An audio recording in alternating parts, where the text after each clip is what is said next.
इतना ज्यादा है, माइंड का पावर इतना ज्यादा है और इतना कैपेसिटी है उसकी। उसका मैं एक एग्जाम्पल से आपको बताता हूँ। एक आदमी का जो है सो 38 गोली दवा चलती थी दर्द को रिलीफ करने के लिए, और उसको डॉक्टरों ने कह दिया था कि अब इसी से आपका जो है सो गुजारा होगा, और जितना दिन आप चल सकें, जितना दिन आप जी सकें।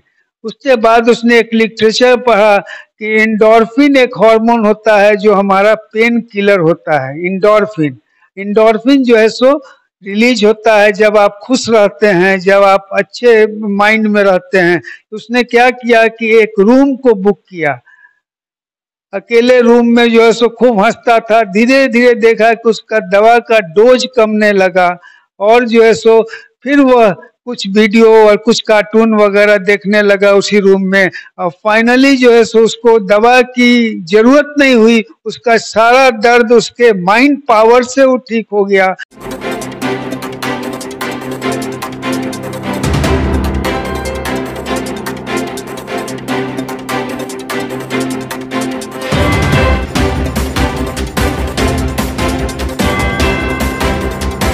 नमस्कार, बिहार मिथिला न्यूज में आपका स्वागत है। मैं हूं मनोज। मानव जीवन में अगर चिकित्सीय सुविधा उपलब्ध हो तो लोग उसे अपनी बड़ी उपलब्धि मानते हैं, लेकिन एक ऐसी विधा भी है जिसकी हर घर में आवश्यकता है। एक तो चाइल्ड साइकोलॉजी होता है, एक होता है कि किसी का थॉट जो क्रिमिनल एक्टिविटीज की तरफ या फिर परिवार से विरोध में आक्रोशित होकर, बहुत तरह की ऐसी बातें हैं जिससे एक व्यक्ति, एक परिवार में काफी ज्यादा समस्या उत्पन्न होती है, जो उनके विरोध, जो उनके नस से संबंधित है। हमारे साथ डॉक्टर आर के प्रसाद हैं। आर के ऑर्थो आश्रम के द्वारा एक नया रिसर्च किया गया है ताकि बदलते परिवेश में आपके घर परिवार में बच्चों में जो मेंटेलिटी चेंज आता है, एज के अनुसार जो चेंजेस आते हैं, उसको किस तरह लिया जाए। आपने एक शोध किया है, ये तो क्या शोध? शोध हमने किया क्योंकि आज ये हर घर की समस्या है करीब करीब, और कुछ ऐसी समस्याएं हो जाती है जो आपके कंट्रोल से बाहर हो जाता है। तो आज मैं उस पर चर्चा करूंगा कि आप इस तरह की बुरी लत से कैसे अब अपने बचें और अपने परिवार को बचाएं। इसके लिए मैं शुरू करता हूं एक गीता पुराण की कहानी से। हमारे ऋषि मुनि ने इतना बड़ा रिसर्च कर बताया जो हमें काफी प्रेरित किया, और मैंने सोचा कि आप लोग को यह देकर अपने घर के समस्या को सुधार करने का अवसर मिले। गीता पुराण में लिखा हुआ है, एक अजामिल नाम का एक पुजारी था, काफी अच्छा, काफी बढ़िया आदमी, पूजा पाठ में लगा रहता था। एक दिन वह झाड़ी के तरफ से गुजर रहा था अपने रास्ते में, तो उसे कुछ आवाजें आई। वो आवाज सुनकर सोचा कि पहले मैं देख लूं कि क्या हो रहा है। उसने देखा कि एक स्त्री, एक पुरुष जो है सो गलत ढंग से आपस में मिले हुए थे, और इस पर अजामिल को अच्छा नहीं लगा। वो जो है सो अपनी आंख को फेर कर कहा कि गंदी चीज है, इसको देखना नहीं है, चलने लगा आगे। फिर कुछ दूर जाने के बाद उसके मन में एक विचार आया, और उसकी बुद्धि ने उसे कहा कि अरे देख लो, फिर ये मौका मिलेगा नहीं मिलेगा। तर्क वितर्क में अजामिल बुद्धि के कब्जे में आ गया, और फिर वह लौटकर उसे देखने लगा। उसके बाद वो घर चला गया। घर में उसको बेचैनी थी कि आज मैंने बहुत गलत चीज देख लिया, या हमको नहीं देखना चाहिए था। उसने फिर बुद्धि ने उसे तर्क वितर्क दिया, करे देख लिया तो क्या हुआ। अगले दिन बुद्धि फिर उसको समझाया कि अरे चलो, मौका मिलेगा नहीं, एक बार फिर प्रयास करो देखने का, और ही बुद्धि के बस में हो गया। फिर गया, देखा, फिर वही स्थिति थी। इस तरह 2-3 बार 4 बार इस तरह का उसका आना जाना लगने लगा, और फाइनली जो है सो उसको एक जो है सो एडिक्शन हो गया।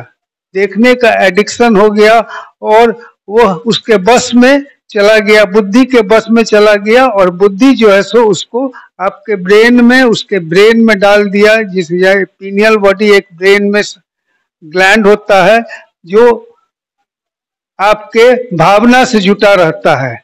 आपकी भावना अच्छी है खराब है उससे उसको मतलब नहीं है। जिस भावना से आपको सुख मिलता है, जिस भावना से आपको अच्छा लगता है, उस भावना से वो प्रेरित हो जाता है और वो जैसे डोपामिन नाम का एक एंजाइम रिलीज करता है।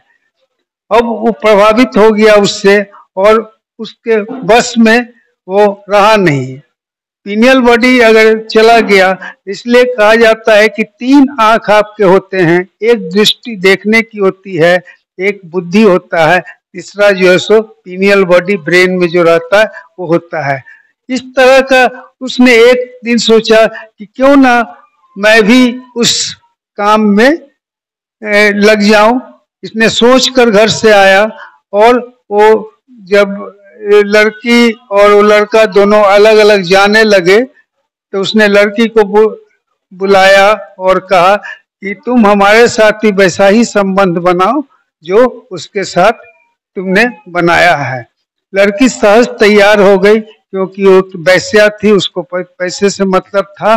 अब अजामिल इतना उसमें इन्वॉल्व हो गया, इतना उसमें लग गया कि जो है सो आना जाना हो गया, उसकी दोस्ती बढ़ गई और पूजा पाठ वगैरह सब उसने खत्म कर दिया।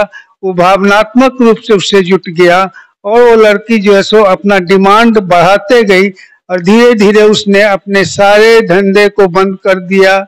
उसके बाद उसने सारे प्रॉपर्टी को भी डिस्पोज कर दिया और फिर वह चोरी करने लगा, डकैती करने लगा, गिरोह बना लिया। कहने का मतलब है कि आपके जो 3 आंख है, पहले तो आप नेत्र से देखते हैं, नेत्र से देखते हैं, उसके बाद जो है सो बहुत सारी चीजें आप भूल जाते हैं। आप रोड पर जाते हैं, घर देखते हैं, घर याद नहीं रहता है, उसको नेत्र से देख कर छोड़ देते हैं। कुछ ऐसी चीजें होती है जिसको देख करके आपको लगता है कि इसमें जो है सो इंटरेस्ट आया और उसको फिर आप जो है सो बुद्धि से तर्क वितर्क होने लगता है। बुद्धि जब उस पर हावी होने लगता है आप पर, गलत काम भी है, बुद्धि आपको इस तरह से जो आपका दूसरा नेत्र है जिसको हम बुद्धि या आपका मन कहते हैं, तब आप उसमें धीरे धीरे इन्वॉल्व होने लगते हैं। इन्वॉल्व होने के बाद आपको उसमें अच्छा लगने लगता है। आप जो है सो फिर उसको जो है सो आगे बढ़कर अपने ब्रेन में ट्रांसफर कर देते हैं। ब्रेन में ट्रांसफर होने पर वो आपके कंट्रोल से बाहर हो जाता है। उसके बाद आपको तर्क वितर्क देते हैं कि अच्छी चीज नहीं है या गलत चीज है, हम गलत काम कर रहे हैं, लेकिन वो आपके बस में नहीं है और आप फिर भी उसमें इन्वॉल्व होंगे। लोग जो सो क्रिमिनल्स को या टेररिस्ट को ट्रेन करते हैं, उसमें वही पीनियल बॉडी का इस्तेमाल करते हैं। उनका थर्ड नेत्र में तीसरी आंख जो हमारी है उसमें वो डाल देते हैं। इसलिए इससे बचने का उपाय है कि आप दृष्टि में जो आए उसी समय उसे रोक दें। सेकेंड स्टेज में तर्क वितर्क में अगर आप आएंगे तो फिर आपको जो है सो दिक्कत होगा। अगर वो तर्क वितर्क में जो है सो मन आप पर हावी हो गया, बुद्धि आप पर हावी हो गया, तो वो आपको आदत बन जाएगी और वो आदत जो है सो ब्रेन में ट्रांसफर हो जाएगा और फिर आपके कंट्रोल से बाहर हो जाएगा। इस खबर को देखिए और अधिक से अधिक शेयर कीजिए ताकि हजारों घर परिवार में इस एडिक्शन से, जो गलत एडिक्शन है, उससे काफी नुकसान होता है। और इन्होंने जो रिसर्च किया है, माइंड से जो रिसर्च किया है, उस रिसर्च का क्या होगा आप लोग जरूर कमेंट बॉक्स में दें ताकि ज्यादा से ज्यादा आप लोग लाभ हो सके। धन्यवाद।